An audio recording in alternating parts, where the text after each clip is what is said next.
नोरमा group, जो सोचता है वो करता है। आपके अपने सपनों का आशियाना।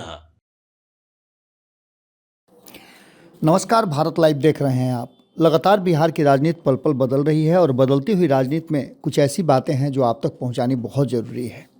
ये बातें हैं कि लगातार जिस तरह से नीतीश कुमार और तेजस्वी यादव को लेकर के चर्चाएं हो रही हैं, बीच में लालू प्रसाद का फिर से एंट्री हो गया है। और इतना ही नहीं, जब दिल्ली से लौट करके नीतीश कुमार आए तो काफ़ी खुश भी नज़र आ रहे हैं। इसके पीछे की कहानी क्या है? क्या ये खुशी नीतीश कुमार के किसी नए एग्रीमेंट की है या फिर नीतीश कुमार कुछ और सोच रहे हैं? इन सभी के बीच में आपने दो तीन बातें बहुत महत्वपूर्ण है जो देखी होंगी। सबसे पहली बात ये कि आपने देखा होगा कि किस तरह से नीतीश कुमार ने अपने नज़दीकी नेताओं को अपने से दूर कर लिया। इनमें खास करके अगर देखा जाए, बहुत गंभीरता से आप विचार करेंगे तो सवर्ण नेता उनसे दूर हैं। तो वहीं दूसरी तरफ आपने इधर पिछले कुछ घंटों में न तो राष्ट्रीय जनता दल के किसी ऐसे नेता को देखा होगा जो सवर्ण समाज से आते हैं और वो तेजस्वी यादव या लालू प्रसाद के इर्द गिर्द हों। मनोज झा की बात कर लें या फिर अन्य लोगों की बात कर लें, जगदानंद सिंह से जुड़ा हुआ मामला हो या कोई भी फ्रेम से बाहर है, तो वहीं दूसरी तरफ ललन सिंह और संजय झा भी फ्रेम से बाहर हैं। इसके मायने क्या लगाया जाए? नीतीश कुमार जब दिल्ली जाते हैं तो अकेले मिलते हैं और फैसले करते हैं। क्या बातें हुई ये कोई नहीं बता पा रहा है, लेकिन चर्चाएं इस बात की हैं कि कांग्रेस के शीर्ष नेतृत्व के लोगों से बातचीत हुई है।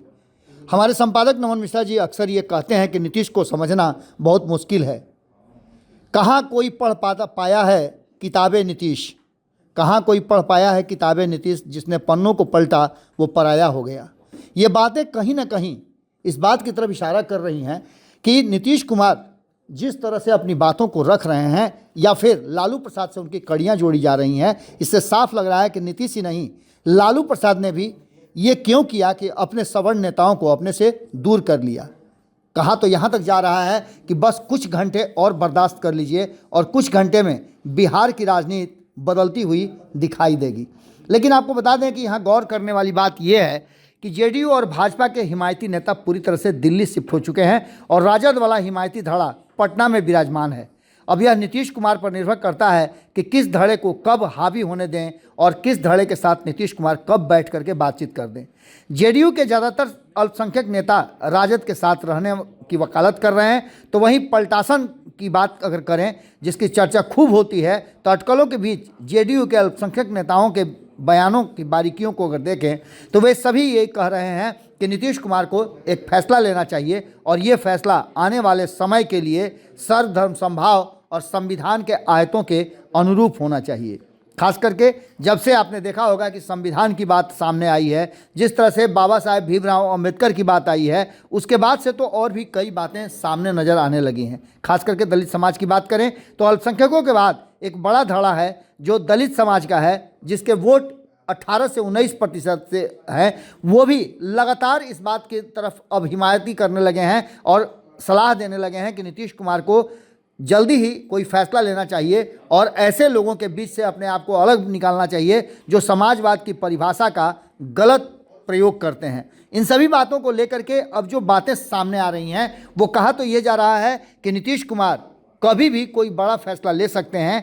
कहा तो यहाँ तक जा रहा है कि बस कुछ घंटों की बात है और सारा फैसला सब कुछ आपके नज़र के सामने होगा। खरमास खत्म होने की बात भी कही जा रही है कि खरमास तक यूं ही चलता रहेगा सब कुछ, और खरमास खत्म होने के बाद कहीं ना कहीं एक बार फिर से पुरानी कहानी जो 2024 के जनवरी में दोहराई गई थी, वो कहानी एक बार फिर से दोहराई जा सकती है। अब देखना दिलचस्प होगा कि क्या कुछ निकल के सामने आता है, लेकिन इस बात से भी इनकार नहीं किया जा सकता है कि ललन सिंह, संजय झा फ्रेम से आउट हैं और नीतीश कुमार धड़ाधड़ फैसले ले रहे हैं। तो वहीं मनोज झा, जगदानंद सिंह और सुनील सिंह जैसे सवर्ण नेता फ्रेम से आउट हैं और सारी कथा और कहानी चल रही है। अब देखना होगा कि क्या कुछ निकल करके बिहार की राजनीति से आती है। जुड़े रहिएगा भारत लाइव के साथ, खबरों का सिलसिला लगातार जारी है। बहुत बहुत धन्यवाद।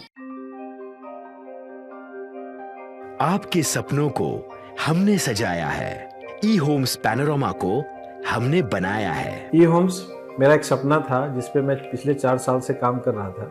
हमने जो बनाया है वो सबने है माना। ई होम्स पैनोरामा में हो आपका भी आशियाना। और फाइनली हमने 2021 में इस प्रोजेक्ट को लॉन्च किया। बहुत लोग अप्रिशिएट कर रहे हैं कि पूर्णिया जैसे शहर में, बिहार के, एक तो बिहार की बात करें उसमें भी पूर्णिया जैसे छोटे जगह में इस तरह का लाइफस्टाइल देना, ये सुन के हम लोगों को बहुत अच्छा लगता है। ई होम्स में हमने कुछ और भी किया है, जैसे हम जिस जगह में रह रहे हैं हमारे फैमिली सिक्योर हो, उनको सिक्योरिटी का ध्यान में रखा है। आपकी सुविधा और सुरक्षा आपके लिए खास है, ये आपका विश्वास है। इसमें आर्टिफिशियल इंटेलिजेंस का 7 लेयर सिक्योरिटी का हमने इस्तेमाल किया है। लश ग्रीन कैंपस को बनाया है। यदि हमारा बाउंड्री वाल है तो वो वर्टिकल गार्डन है।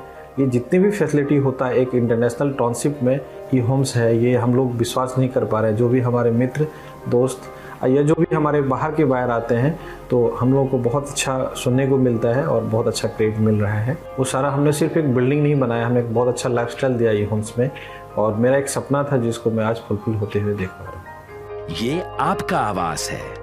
ई होम्स पैनोरामा में अब आपका निवास है। E homes Panorama, luxurious lifestyle redefined. Panorama group, जो सोचता है वो करता है। अगर ये वीडियो पसंद आई और वह बिहार के राजनीति और बिहारियत से सरोकार रखेनी तो सब्सक्राइब बटन दबा के चैनल के सब्सक्राइब कर ली। ओजे एगो घंटी बा, ओकरा बटन दबा देला से कुल सटीक और मारक खबर रुआ मुफ्त में मिल जाई। अगर रुआ पत्रकारिता के हमनी के नया प्रयोग में सहयोग कर चाहतानी तो ज्वाइन बटन दबा दी। पेटीएम नंबर नोट कर ली 9386816700।